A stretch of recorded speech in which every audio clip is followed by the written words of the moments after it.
ఆరోగ్య సమస్యలు కానీ కుటుంబాల్లో ఎలాంటి కలతలు కూడా రాకుండా మా జీవితం ఆనందంగా గడిచిపోవాలని దీవించు తండ్రి అని చెప్పేసి వినాయక చవితి రోజు ప్రతి ఒక్కరూ కూడా కోరుకుంటారు.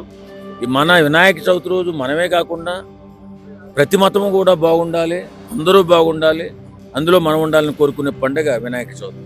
అలాగే చెరువులు కుంటలు ఎంతో మలినమైపోయిన ధర్మిళ దోమలు ఇలాంటివి వచ్చి మలేరియాలు వ్యాపిస్తున్న సమయంలో మనము వనమూలికలైనటువంటి చెట్ల నుంచి తీసుకున్నటువంటి ఆ కొమ్మల్ని గాడి తీసుకొచ్చి వినాయక నిమజ్జనం పేరుతో చెరువుల్లో కలపడం, చెరువులను శుభ్రం చేయడం, ఇదే ఒక రకమైన ఆరోగ్యప్రదాయిని వినాయక చవితి. అలాంటి గొప్ప పండగ జరుపుకోవడం చాలా చాలా ఆనందంగా ఉంది.